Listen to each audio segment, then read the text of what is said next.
So I woke up this morning, it's my birthday, it's July 15th. You know, I've turned 22. I've lived 22 years on this earth. 22 whole years. You know, that seems very young to a lot of people, and 22, that is young. That's a young age. But I remember being 12, 13, 14 years old and looking up at 20-year-olds, 19-year-olds, and just being completely out of words because how big they were, how old they were. And I was just like 20 years old, like, oh my goodness, I couldn't even imagine being that age. But here I am, I'm 22 and I'm living life. Have I accomplished all the things that I've wanted to accomplish? No, not even close. I've messed up a lot, and I'm still on my feet. I'm still running, and I'm making the best of the situations that I'm in. So when I woke up this morning, I had a little thoughts on my mind, and I just wanted to go ahead and put them out there. Let other people chew on them and think about them as I was. So when you start thinking about flowers and life, you get, you know, the same results, the same quotes and stuff like that. Like, life is like a flower, it grows into something beautiful. Life is like a flower, if you don't take care of it, it will fade. Minds are like flowers, they open only when the time is right.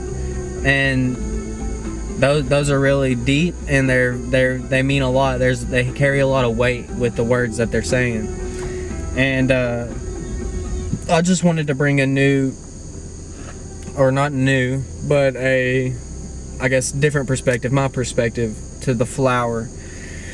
And so a long time ago, I was drawing this, and I just wanted to show y'all and put a different twist on it. So I don't know if you can see it perfectly, but this is going to be what I'm talking about. So you have your main flower, the main stem here, and it comes up to the head. And the head, I don't know the exact terminology for flowers. It's probably like a pistil or something in here, that's what it's called. Anyways, I forgot. So you come up the stem, and then you get to the main bud of the flower. And you have the flower leaves, or the petals, flower petals that come off of it. And what I wanted everybody to see, and what I wanted everybody to get from what I'm saying and what I'm seeing, is that we have a root, and we all have a main place that we're coming from, that we originate from.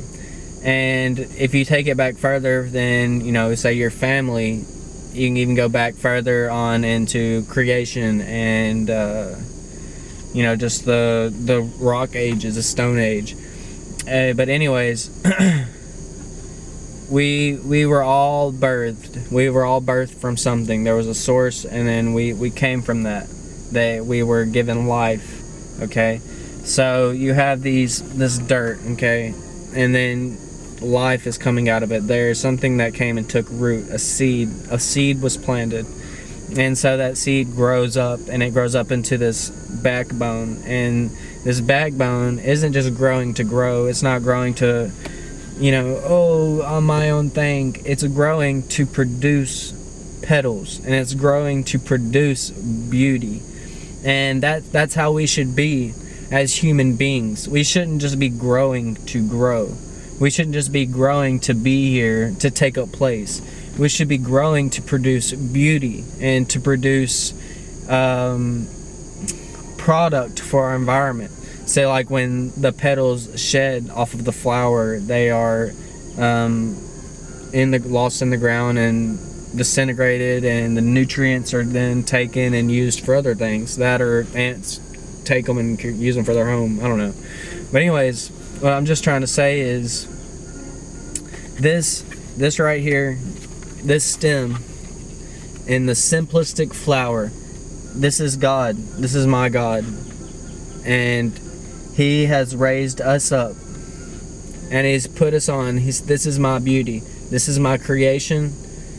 And they will fall. I will raise them up, and I will teach them, and they will fall off, and they will affect the environment around them. And that's how we should be. We should be learning from the main head of God, listening to what he has to say, and taking it in, using his wisdom and putting it in practice, what the word he's left us.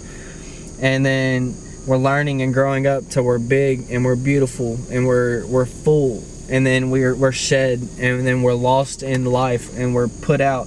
Not that we're gone from God, not at all, but once we learn and once we get that fruition to where we can produce fruit, then he tells us, go be fishers of men. And like in the very beginning of my awakening to God, I was wondering, what am I doing? And God was saying, do you love me? I was like, yes, God, I love you so much. He said, then feed my sheep. And I wasn't doing anything, and over I was asking God, what do I do? And he was telling me, do you love me? And I was like, yes. And he said, then feed my sheep. So grow in God. Don't grow in as a person, or as, I don't want to say that. Grow as a person. Grow under God. But don't just grow and then sit there and do nothing. Grow and create beauty, create life, do something to where you can affect other people's lives, not just something that affects your life. This world is so much more big and so much more complex than our brains can imagine, but yet it's so small that one person could touch the entire world. You have to understand that you could change the world, I could change the world, but you have to want to change the world. Be a flower and be beautiful. I guess that's all I wanted to say.